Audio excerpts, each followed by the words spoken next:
On Shelf Gaming, the only show on the internet where we haven't slept for a week. I'm so tired. No, that would be way too long. Sacred, how long do you normally sleep? How long do I normally sleep, like, on a nightly basis? Yeah. I try to get anywhere between, like, 6 to 8 hours, but I'm very unhealthy, so I usually sleep like 4 most nights. Brutal. And it just kind of takes me through the day. What about you, bro? You sleep a lot? I do sleep a lot. Depends. If I stay up late and have to get up early, I usually sleep like 5 or 6 hours. If I stay up late and don't have to get up early, I usually sleep anywhere from like 10 to 13 hours. Thanks. Honestly, you could have slid into my DMs to let me know. Oh my. He made an additional proposition.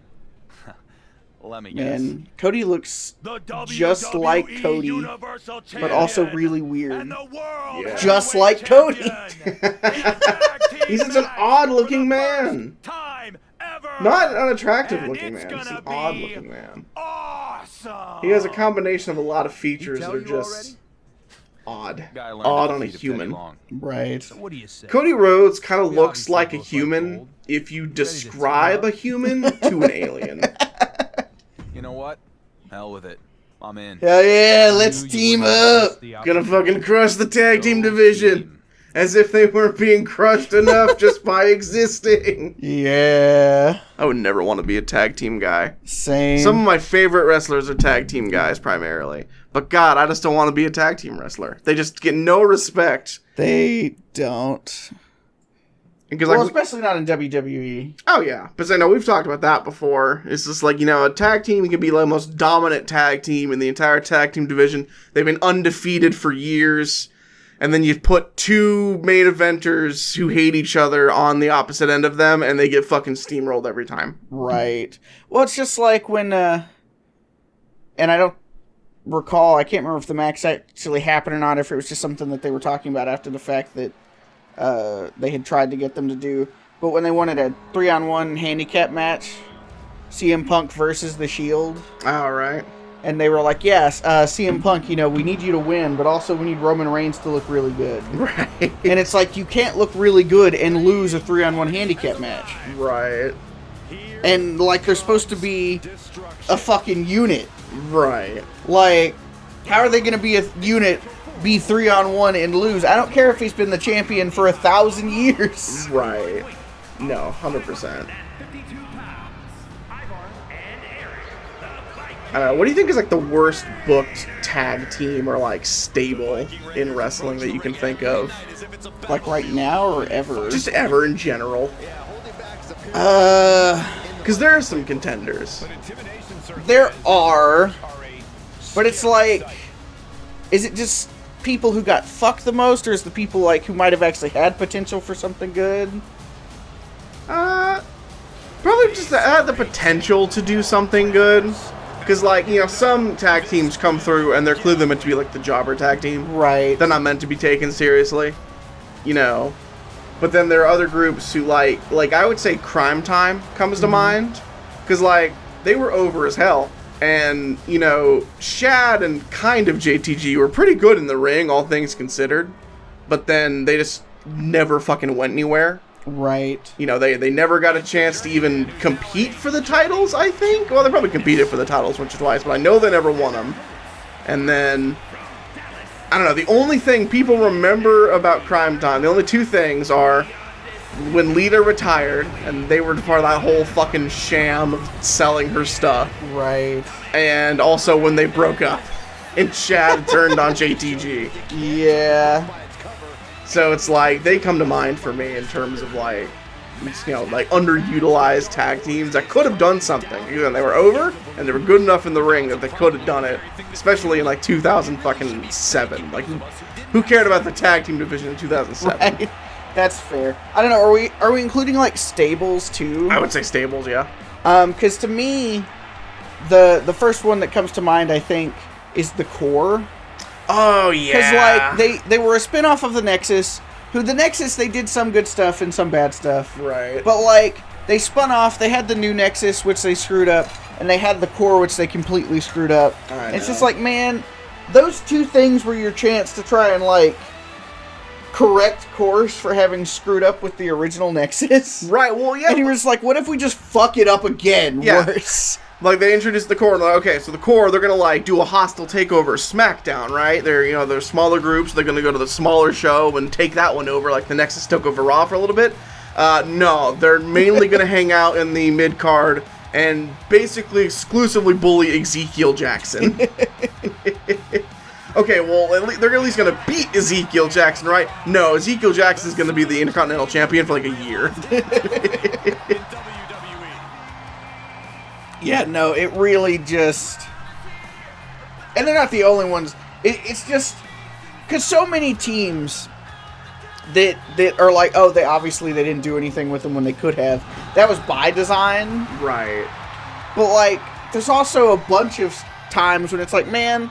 They looked like they were going to do something. Right. And then they were like, nah, never mind. Right. Wade Barrett just keeps getting fucked around with that because he was in the Nexus, he was in the Core, he was also in the League of Nations. Yeah. It's like, they just could not stop putting him in failing stables. I know. Well, and I know, because, like, the League of Nations, don't get me wrong, I'm not going to sit here and say that had, like... unlimited potential. Right. But it did have some potential. Like, the people who made up the League of Nations yeah, they had were Rusev. primarily good. They had Rusev, they had Alberto Del Rio, they had Wade Barrett, who was at the top of his game at that point in time for some fucking reason. And then, who was the fourth guy? Did they have Sheamus? Yeah. They had Sheamus, right. And then they had fucking Sheamus. Like, those were 4 main event dudes that they just put into a fucking stable, and, I don't know, they could have run roughshod over the whole fucking roster. 4 guys who were all, like, at least upper mid-card at their worst. And we're like, hey, what if we made you the worst stable of the 2010s? At least it lasted for any length of time. Oh, I know. Get in there, Cody. Win this match for me. Yeah! Do the work, slave. Boosh. I thought for a second that you were just going to spike him. I was like, man, that's brutal. I know, the Vertebreaker is such a scary move. Yeah, you would never catch me. I mean, not that I would want to take most wrestling moves, but specifically anything that drops you on your head or neck. Right. Not going to happen. Like, maybe, like... tombstone pile drivers from like Kane or The Undertaker, but not the old version where they like jump and fucking fall. Right. The new version where they just kind of tip over. Yeah, tuck you into their thighs, and it's like they're tall and strong enough. You know your head's not even ever going to see that, Matt. Right.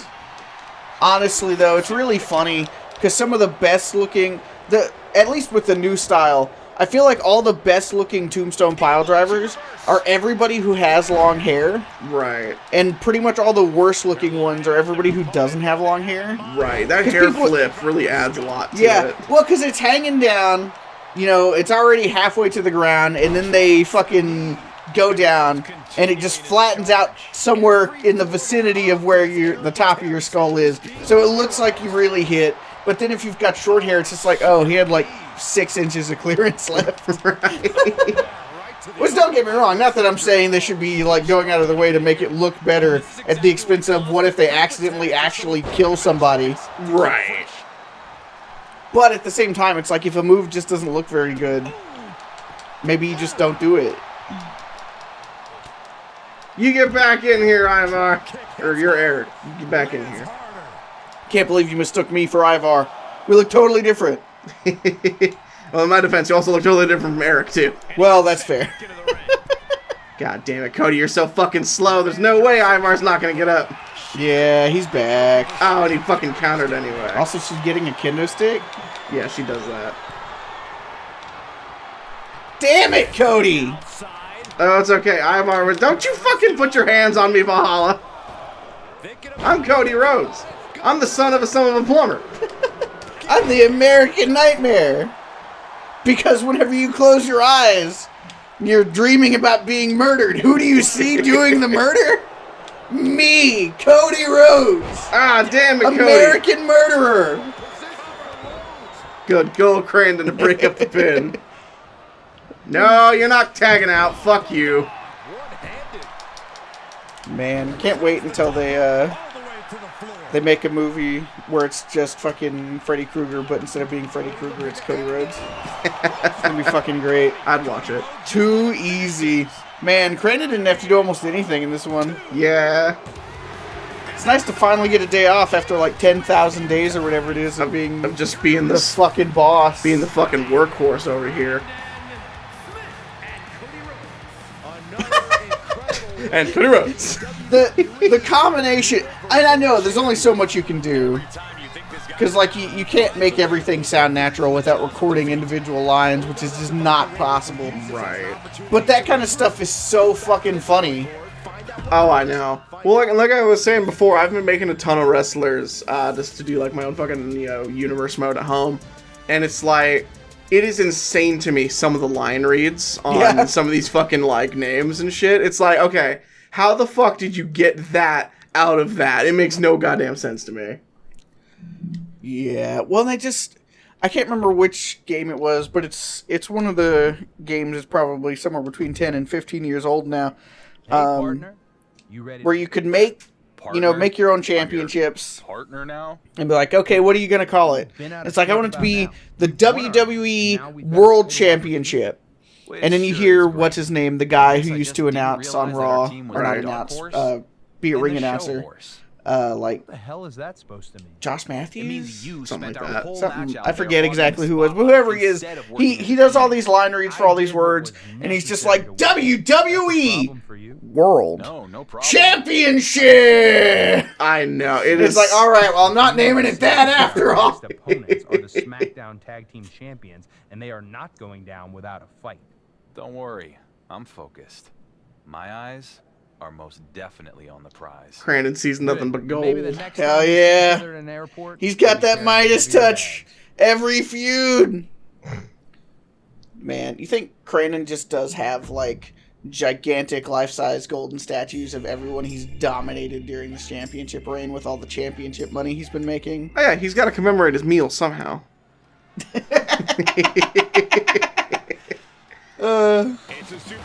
Here we come, bro. It's too bad they already used Feed Me More for somebody. Oh, I know. Crandon would have made it work twice as good. I know. God. Remember Ryback? I do. He got into trouble this past weekend or something like that. He was on a podcast, or I don't know the full story. It's Ryback, so I was just like, okay, so Ryback did something stupid. Gotcha. I'm shocked. Knocked me down with a feather. I didn't need to go look into it too much. But I guess he was supposed to be on a podcast or something, or someone on a podcast called him out, or whatever. And the host of the podcast was, I guess, quote-unquote friends with Ryback, according to Ryback. And so he posts this fucking video of him just cussing out this podcast and shit.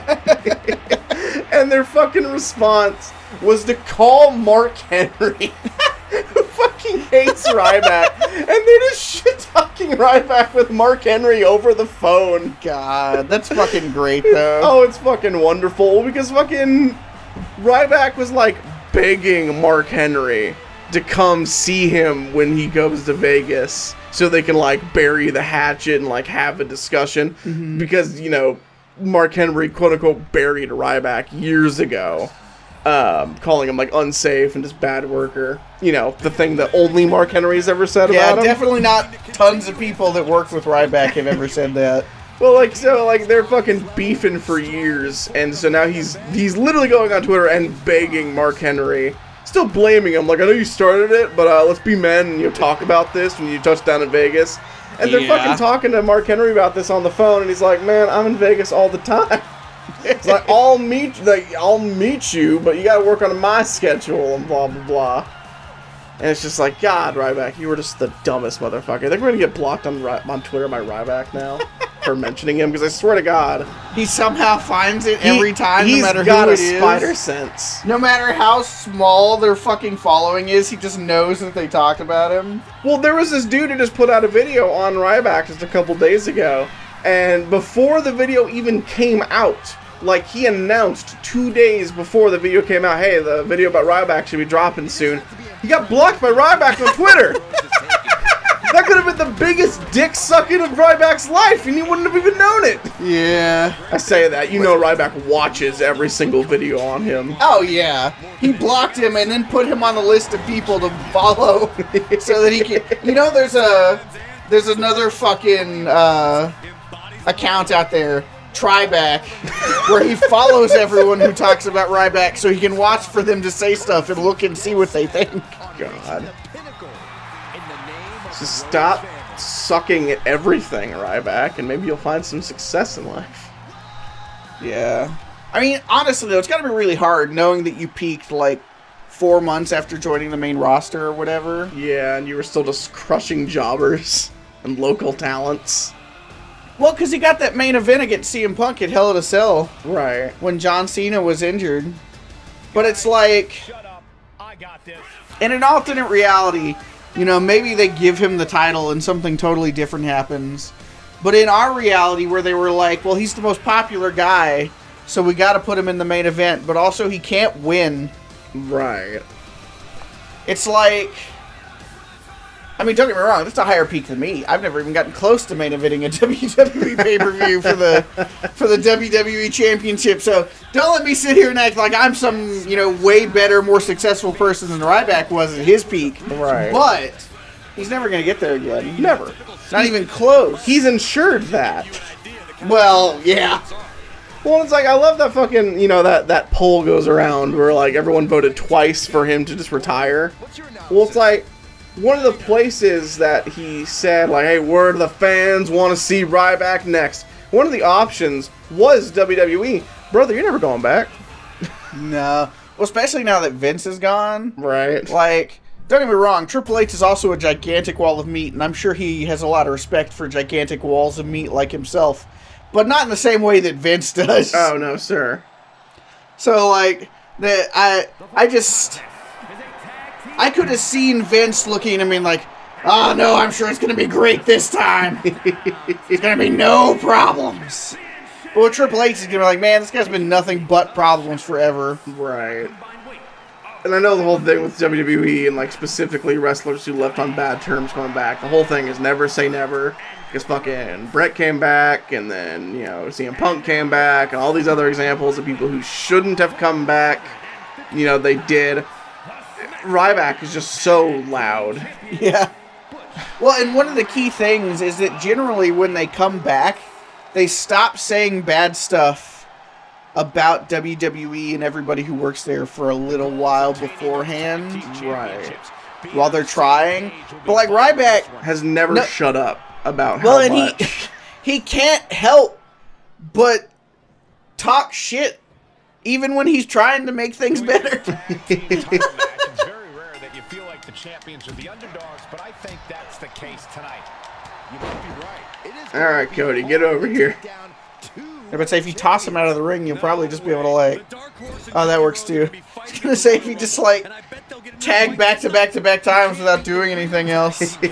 Well, at least want to just keep beating him up, get some damage in there. Crandon, get in position. Pardon me, sir. I need you to stand in the corner, you fucking idiot. God, haven't you ever wrestled a wrestling match with other wrestlers before? Jeez.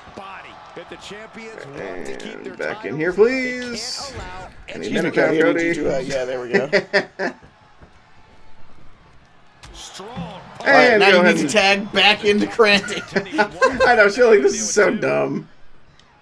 Ah, damn it, Crandon, you weren't... Thought Crandon's close enough. At least we're fucking ruining Butch. Oh, yeah.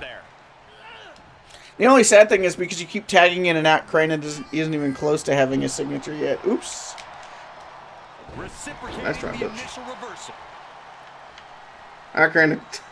You can do it, Crandon. I am glad that playing against computers in this game isn't like playing against other humans. Because playing against other humans is literally just delaying every input you put in by a second or two so they can't immediately reverse every attack. Oh, I know. It's so annoying. But, like, it's like, fun to play with you, but at the same time, it gets really annoying when you and I are both just countering every single move we do. It's just... Let's be real. I don't know about you. I've had a ton of fun on this playthrough. We played GM mode. I had a ton of fun. We played, not so much on this one. We only played a little bit, but on 2K23, we played a shit ton of... like actual wrestling matches. Super fun. Right. But this isn't like an exceptionally good fighting game. Oh, not at all. By any means. And I don't think there ever has been a pro wrestling game that was an exceptionally good fighting game. At least not one that also feels anything like professional wrestling. Oh, yeah. Because, like, they have made some more, like, standard fighting games. Get back but, like, up here. I don't want a traditional fighting game. A, I'm not that big of a traditional fighting game fan anyway. Right. But B, like, if I'm playing wrestling, I want it to feel like wrestling. Right. Which means it's gonna suck, but I'm gonna love it. 100%. I'm right there with you. I don't know. I don't want to say I regret playing this game, but the more I don't want to say I regret buying this game, really, because I'm playing, it's been fun. But, like, when I play at home, I find myself getting bored really fast. I don't know, there's just... I think that we ran the gauntlet on 2K23, and then when 24 came out, we were like, hell yeah, it's time again, and it really wasn't time again. Right. And we both spent $60+ Yeah. to get it anyway. Well, and the worst part for me was GM mode. I don't think GM mode is considerably better. I think it's a little worse. I think at best it's exactly the same. Not like the game mode is not exactly the same, but like the quality level is almost identical. It's like, man, there were just so many things I wish that they had improved and they didn't, and things that I was like, well, that didn't even need to be changed, but they did it anyway. Yeah. I don't know, there's just so much stuff about GM mode that bothers me. Because that, to me, is the mode with the most potential. Because I've been playing Universe mode, which I know people say that, oh, just fuck GM mode, do your own thing on Universe mode. Universe mode fucking sucks. I love Universe mode for, like, a few matches, and I'm like, man, I actually don't want to play an entire show over and over and over with no consequence. Well, yeah, well, they immediately give you the fucking title. And then they never let you fucking defend it, and it's just the rival actions are stupid because you can't just pick what you want. You have to pick what you can like afford. Well, if this is supposed to be a fucking sandbox, why do I need to afford it? And I was playing it yesterday, and I was in a really good feud with Karrion Kross for the U.S. title over on SmackDown. It was fucking great. We had some real knockdown fucking matches. It was going back and forth because I had it on legendary difficulty, so he was fucking getting me sometimes. It was fucking great. And then I ended, and then I won the rivalry. It said rivalry results. I won. Oh, he ended the rivalry. He was not my rival anymore. He would not. They wouldn't put me in a match with anybody else. Jesus. I had wrestled like 20 matches with this fucking guy as part of a rivalry, and I'm like, all right, we're fucking done now. Sweet. We'll see. Kept putting me in matches with him. I'd wrestled like 8 more matches with him before I was like, well, I think I'm just done with this universe save. Yeah. No, I absolutely feel you. It's just, I don't know. They have such a good thing, and they keep making changes to it. And they've been, because Universe Mode's existed for a long time now. Right. And they just keep changing it, and none of the changes make it better. They just keep making it different. It's like, I just want it to be good. Right. I don't think that's too much to ask, but maybe it is. Perhaps we'll find out next time on The Shelf Gaming.